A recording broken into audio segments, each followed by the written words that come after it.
एकनाथ महाराजांचे चरित्र भाग 75. स्वये भानुजो भानु आराधियेला, तयाचे कुळी दीपकू दिव्य झाला. हरिभक्ती लागो नितारी समजता, नमस्कार माझा सद्गुरु एकनाथा. अवधूत चिंतन श्री गुरुदेव दत्त, दत्तात्रय जनार्दन श्री एकनाथ महाराज की जय. सायंकाळची वेळ होती. गाई गुरं घराच्या ओढीनं परतली होती. नाथांच्या वाड्यातील गोठाही हंबरण्यानं भरून गेला होता. उद्धव गावबा हे दिवे लागण करण्याच्या कामाला लागले. गिरिजाबाई हाती निरांजन घेऊन तुळशी वृंदावनाकडे निघाल्या. नाथ ओटीवरच्या झोपाळ्यावर बसून माऊलींची विराणी गुणगुणत होते. गणू वाजे घुण घुण, वारा बाहेरून झुण, भवतार कुह कान्हा, मज भेटवा का. गणू वाजे घुण घुण, वारा बाहेरून झुण. ह्या करकरीत तिन्ही सांजेच्या वेळी विराणीचे आर्त स्वर हृदय हेलावून सोडत होते. गिरिजाबाईंचा जीव कासावीस झाला. हातीचं निरांजन थरथरलं. हरीच्या आठवणीनं मन बेचैन झालं आणि नेत्र पाझरू लागले. त्यांना वाटलं इकडे सुद्धा पुत्राच्या आठवणीनं बेचैनी येते. म्हणून तर विराणी म्हणताना त्यांच्या स्वरातली आर्तता वाढते. आता पुरुषाची जात बोलून दाखवत नाही इतकंच. गिरिजाबाईंना आता संध्या छाया भिवू लागल्या होत्या. पहिलं तिरी काऊ कोकतो आहे असा भास व्हायचा. त्यांना वाटायचं जीवनाच्या अशा या कातरवेळी हरीजवळ असायला हवा. घरचा भार सुनबाईनं पेलायला हवा. त्याची लेकरं बाळं घरात वावरायला हवीत. पण हे घडणार कसं? इकडचं मन आभाळा एवढं मोठं, पण मुलाला ते कधी समजलंच नाही.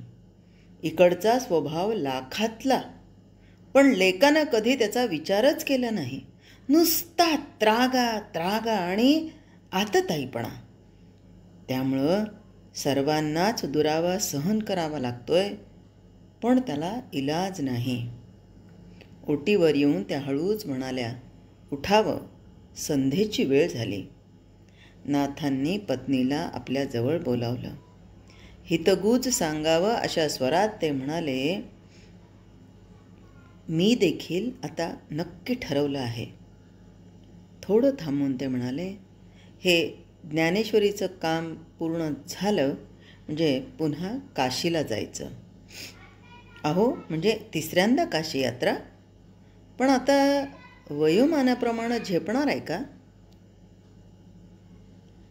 नाथ महाराज धीमेपणानं म्हणाले, या खेपेला हरीला बरोबर घेऊन देवार्तार्चन करणार म्हणजे यात्रा सुफळ संपूर्ण होईल आणि मग हरीला सहकुटुंब सहपरिवार इकडं घेऊन येणार.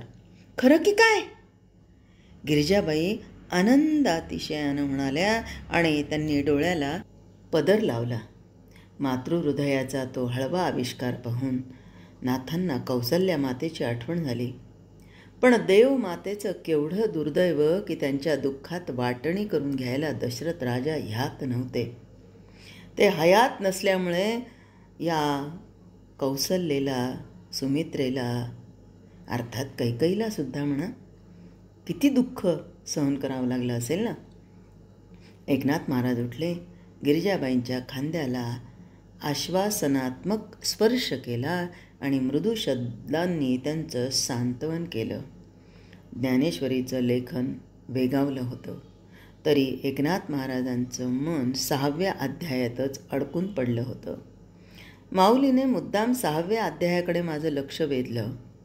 माझ्या कवेत माऊली का सामावली नाही ह्यांचा उलगडा मला 6व्या अध्याय वाचताना होत गेला.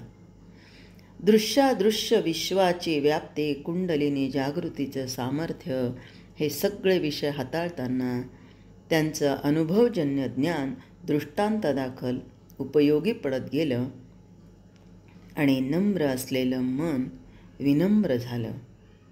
गिरिजा माझी पत्नी, पण तिचं मन तरी मला कुठे कवेत घेता येतं? त्या मातृहृदयाची व्याप्ती मला कुठे ओलांडता येते? आता काही दिवसातच ग्रंथराज ज्ञानेश्वरीच्या शुद्धीकरणाचं काम जे सुरू केलेलं ते आज संपणार होतं. हे काम अत्यंत किचकट होतं. एकनाथ महाराजांनी जबाबदारी स्वीकारली होती आणि ती पार पाडली होती. तीक्ष्ण निरीक्षण आणि सार विचारांची सांगड घालून शुद्ध अशुद्धतेचा निवाडा करावा लागत होता. अशा कित्येक ओव्या होत्या, असे कित्येक शब्द होते, शब्दालंकार होते की तिथं मन संभ्रमित व्हायचं. ज्ञानेश्वर माऊलींचं मूळ लेखन कोणतं आणि बनावट घुसडलेलं कोणतं याचा बोध होत नसायचा. पण एकनाथ महाराजांना जणू आंतरिक प्रेरणा मिळायची आणि ते झटकन निवाडा करत होते. त्यांची अशी श्रद्धा होती की प्रत्यक्ष माऊलीच अंतःप्रेरणेच्या निमित्तानं मला मार्गदर्शन करते आहे. पुनर्लेखात मुक्तेश्वरांची बरीच मदत होत होती आणि या निमित्तानं आजोबा नातू एकमेकांच्या जवळ येत आणि त्यांची मानसिक आंदोलनं, बौद्धिक उंची, पारमार्थिक प्रसाद एकमेकांना अनुभवायला मिळत होता. असे हे शुद्धीकरणाचं काम समाप्त झालं. एकनाथ महाराजांच्या मनाला कार्यपूर्तीचं पुरेपूर समाधान लाभलं आणि माऊलींच्या शब्दाचं, तिच्या आज्ञेचं प्रतिपालन माझ्या हातून झालं, हाही फार अवर्णनीय आनंद त्यांना होत होता. या पवित्र पावन ज्ञानेश्वरी ग्रंथात पुन्हा अशी अराजकता माजू नये, ती अशुद्ध मलिन होऊ नये, या प्रसाद ग्रंथातला प्रसाद शुचिरभूत राहावा म्हणून नाथांनी ह्यात शक्य अक्षरशः शपथ घातल्याप्रमाणे श्रोत्यांना उद्देशून ओवी लिहिली. ज्ञानेश्वरीचे पाठी, ज्ञानेश्वरीचे पाठी जो ओवी करील मराठी, तेणे अमृताचे ताटी, जाण नरोट ही ठेविली, जाण नरोट ही ठेविली. अत्यंत नम्रतेनं, आपण विशेष काहीच केलं नाही या भावनेनं त्यांनी ज्ञानेश्वर ग्रंथाच्या समाप्तीनंतर ओव्या लिहिल्या आणि दायित्व संपवलं. शके 1576, शके 1576 तारण नाम संवत्सरी. एका जनार्दने अत्यादरी गीता ज्ञानेश्वरी प्रति शुद्ध केली. ग्रंथ पूर्वीचा अतिशुद्ध, परी पाठांतरे शुद्ध अबद्ध, तो शोधोनिया एवं विध प्रतिशुद्ध सिद्ध ज्ञानेश्वरी. बहुकाळ पर्वणी गोमटी, भाद्रपद मास कपिला षष्टी, प्रतिष्ठानी गोदातटी, लेखन कामाठी संपूर्ण झाले. त्या रात्रीचं कीर्तन फार रंगलं. ज्ञानेश्वर माऊलींच्या पसायदानावर आजचं निरूपण झालं होतं. ज्ञानेश्वरांची योग्यता आणि ज्ञानेश्वरी ग्रंथाच्या शुद्धीकरणाची सांगता, सारेच विषय आजच्या कीर्तनात सांगितले गेले होते. उत्तर रात्र सुरू झाले. सर्व श्रोतू समाज घरोघरी परतला. प्रौढत्वाकडे झुकलेला एक गृहस्थ धावत धावत आत आला. त्यानं नाथ महाराजांच्या पायावर लोटांगण घातलं. एकनाथ महाराज खाली वाकले आणि त्याला उठवत म्हणाले, अरे आपण दासोपंत दिसता. आपण आंबेजोगाहून केव्हा आलात? आंबेजोगाईला ना? होय महाराज, मी आंब्याचा दासोपंत. माझं संपूर्ण गर्भहरण झालं आहे. मी आज अद्भुत चमत्कार पाहिला. नाथ महाराज म्हणाले, थांबा थांबा, जरा खाली बसा, विसावा घ्या, मग आपण बोलू. दासोपंत म्हणाले, महाराज मी केव्हापासून वाड्यासमोर विसावलोच आहे. नाथा, मी आपलं कीर्तन ऐकायला बहुजन समाजात बसलो होतो. वास्तविक मला नेहमी उच्चासनावर बसण्याची सवय, त्यामुळं श्रवणभक्ती कधी घडलीच नव्हती. पण आज मी आपलं कीर्तन ऐकलं. अरे असं काय केलं? आपण तडक आत यायचं सोडून बाहेर का बसलात? नाथ, आज प्रत्यक्ष श्री दत्तात्रयांनीच माझ्या डोळ्यात झणझणीत अंजन घातलं आणि माझे डोळे पूर्णपणे उघडले. इतके दिवस या डोळ्यांवर धुंदी होती, ती पार उतरली. असं कोड्यात बोलू नका पंत. आपण भगवत भक्त, ईश्वरानुग्रहित वाङ्मय सागर निर्माण करणारे. आपणास आता वेगळा बोध तो काय व्हायचा हो? मला फार अहंकार होता की प्रत्यक्ष परमेश्वर माझ्या भक्तीवर, माझ्या तपश्चर्येवर फिदा झाला आहे, म्हणून तो माझ्याशी नित्य सारीपाट खेळण्यास येतो. आणि त्या अहमन्यतेच्या भरात त्या दिवशी मी आपणास रात्रभर दारात बसवलं. पण त्याचं आज काय हो? नाही महाराज, आज माझे डोळे उघडले.